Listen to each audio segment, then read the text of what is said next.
Hello दोस्तों, नमस्कार। हमारे YouTube चैनल में आप सबका स्वागत है। तो आज की क्लासेस में बहुत ही अच्छा सेशन रहेगा कि इलेक्ट्रीशियन से आईटीआई करने के बाद आपसे क्या क्या वर्क आना चाहिए अगर आप किसी प्लांट में वर्क करने जा रहे हैं। ये वीडियो जो स्टूडेंट्स आईटीआई कर चुके हैं या जो कर रहे हैं उन सब के लिए वीडियो बहुत ही इंपॉर्टेंट रहेगा, ठीक है। इसके साथ साथ अगर आप किसी प्लांट में जाते हैं तो डायरेक्ट आपसे इंटरव्यू में पूछा जाता है कि इलेक्ट्रीशियन का क्या क्या वर्क आपसे आता है, ठीक है। तो ये वीडियो देखने के बाद आपका पूरा का पूरा डाउट क्या हो जाएगा, ख़त्म हो जाएगा, ठीक है। तो चलिए स्टार्ट करते हैं सेशन। क्या है इलेक्ट्रीशियन जॉब के लिए आपको क्या क्या काम आना चाहिए, ठीक है। तो चलिए देखते हैं इसमें क्या है। तो थोड़ा इसके थ्रू समझेंगे तो चीज़ें बहुत अच्छे से क्लियर होंगी, ठीक है। तो install, maintain and repair electrical control, wiring and lighting system, ठीक है। अगर आप एक अच्छे कुशल इलेक्ट्रीशियन हैं तो आपसे प्रॉपर वायरिंग जितने टाइप्स की हैं वो आनी चाहिए। इसके साथ साथ लाइटिंग है ना, लाइटिंग भी टोटल अलग अलग होती हैं, तो पूरा लाइटिंग सिस्टम इंस्टॉल करते आना चाहिए, आपको रिपेयर करते आना चाहिए। ये पूरे वर्क आपसे आने चाहिए, ठीक है। सेकेंड नंबर है आपका रीड टेक्निकल डायग्राम एंड, ठीक है। तो इसका मतलब क्या हुआ, देखिए जैसे मान लीजिए कोई आपका जैसे स्टार्टर्स है, ठीक है। तो जब स्टार्टर्स को हम ओपन करते हैं तो उसमें उसका डायग्राम रहता है, पूरा का पूरा सर्किट डायग्राम रहता है, तो उसको आपसे रीड करते आना चाहिए, ठीक है। क्योंकि इतने कहीं कहीं पे पैनल पीसीबी वगैरह में इतने टफ कलेक्शन रहते हैं कि जब तक आप डायग्राम का सहारा नहीं लेंगे तो चीज़ें आपसे नहीं बनेंगी, ठीक है ना। तो एक चीज़ का ध्यान रखिए, जब आपको आईटीआई करते हैं तो आपका जो ऑप्शनल लगती है और आपका प्रॉपर पहले सर्किट डायग्राम बनाया जाता है, फिर प्रैक्टिकल करते हैं। तो सेम ऐसे ही आपको करना है, इससे आपकी प्रॉपर आदत सी लग जाएगी और आगे चल के आपको कोई भी इशू नहीं होगा, ठीक है। चलिए तीसरा नंबर देखते हैं क्या है, परफॉर्म जनरल इलेक्ट्रिकल मेंटेनेंस। मतलब जनरल इलेक्ट्रिकल मेंटेनेंस का क्या हुआ, सामान्य जैसे आपसे मेंटेनेंस आना ही चाहिए, है जैसे लाइटिंग का हो गया, ठीक है। मेन स्विच काम नहीं कर रही, डिस्ट्रीब्यूशन बॉक्स वगैरह में एरर है, फ्यूज वगैरह एक्सचेंज करना, है ना, पंखे वगैरह जल गए हैं इनको चेक करना, ये नॉर्मल काम आपसे प्रॉपर आते ही रहना चाहिए, ठीक है।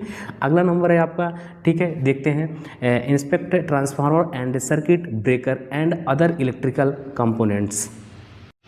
तो इसका मतलब क्या हुआ, देखिए inspect transformer and circuit breakers and other electrical components. इसका मतलब ये हुआ कि जैसे आप कोई भी प्लांट पे काम कर रहे हैं, ठीक है, तो उसमें आपका काम है कि जैसे जो आपकी बिजली आ रही है बाहर से उसको सब मेंटेन करना है, देखना है, ठीक है।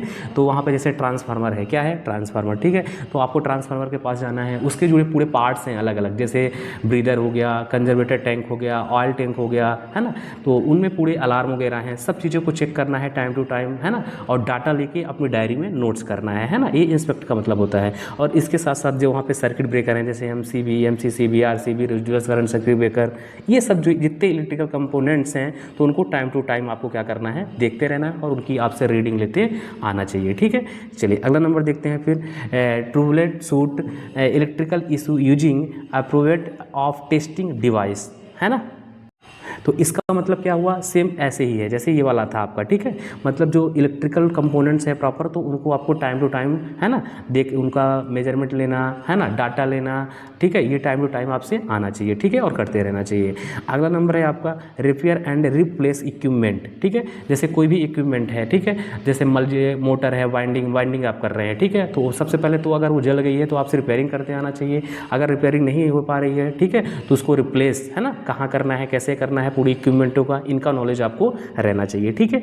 और इसके साथ साथ जो इलेक्ट्रिकल वायरिंग है पूरा वो काम आपसे आना चाहिए। फिर इसके बाद follow national electrical code, state and local building regulation, ठीक है। मतलब कि जैसे आपको प्रॉपर नेशनल इलेक्ट्रिकल कोड के अकॉर्डिंग पूरी वायरिंग वगैरह करनी है ना। जैसे 3 फेस होता है, न्यूट्रल होता है, R/B फेस के लिए रेड, है ना, और फेस के लिए रेड हो गया, ठीक है, और अर्थिंग के लिए आपका, है ना, और अर्थिंग के लिए जैसे ब्लैक हो गया, ठीक है, और सॉरी न्यूट्रल के लिए आपका ब्लैक हो गया और अर्थिंग के लिए ग्रीन वायर हो गया, है ना। ऐसे कोड के अकॉर्डिंग ही आपको वायर यूज करने हैं पूरे, ठीक है। इससे क्या रहेगा, इससे ये प्रॉफिट रहेगा कि जैसे मान लीजिए आप वायरिंग किए, वायरिंग अचानक कुछ खराब हो गया, इशू आ गया, ठीक है, तो अगर कोई दूसरा बंदा भी कर रहा है तो प्रॉपर अगर कोड से करेंगे तो वो उसको आराम से कर सकता है, ठीक है। चलिए अगला नंबर क्या है आपका, अगला नंबर है जैसे कि सर्किट ब्रेकर करेक्टिव मेंटेनेंस। मतलब जितने ब्रेकर है ना, सर्किट ब्रेकर वगैरह जैसे एमसीबी, एमसीसीबी, आरसीबी, इनका सबका आपसे, है ना, मेंटेनेंस आना चाहिए, ठीक है। इसके बाद अगला नंबर जैसे good knowledge of heating and air conducting systems, ठीक है। तो इसके साथ साथ आपको जो एसी वगैरह है ना प्रॉपर, और ये हीटिंग वगैरह, इसका भी वर्क आपको पूरा नॉलेज रहना चाहिए, ठीक है।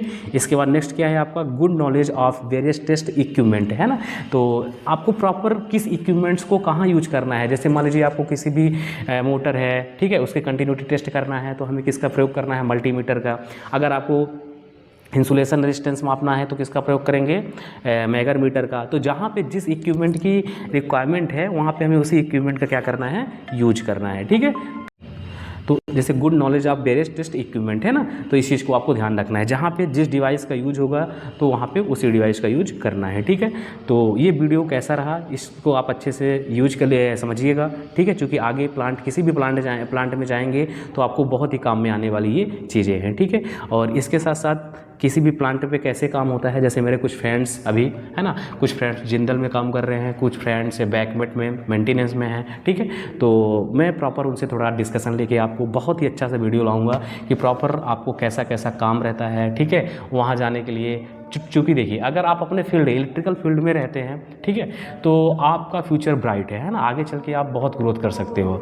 लेकिन जैसे आप अभी इस कंपनी में गए, इस कंपनी से उस कंपनी में गए, तो धीरे धीरे क्या हो जाती है, अपनी एज भी समाप्त होती जाती है और आगे चल के हम कुछ कर भी नहीं पाते हैं, ठीक है। तो आप अपने फील्ड में रहें। जैसे अगर आपने इलेक्ट्रीशियन से ITI किया है तो आपको स्टार्टिंग में देखिए ITI करने के बाद अगर आपको 8 से 10 हज़ार ही मिल रहा है, लेकिन आप इलेक्ट्रिकल फील्ड में ही जाओ, क्योंकि आपको इलेक्ट्रिकल कंपोनेंट के बारे में नॉलेज होगा और आगे चल के आप, है ना, कि कोई भी इलेक्ट्रिकल मेंटेनेंस डिपार्टमेंट में काम कर सकते हैं, ठीक है। तो थैंक यू दोस्तों।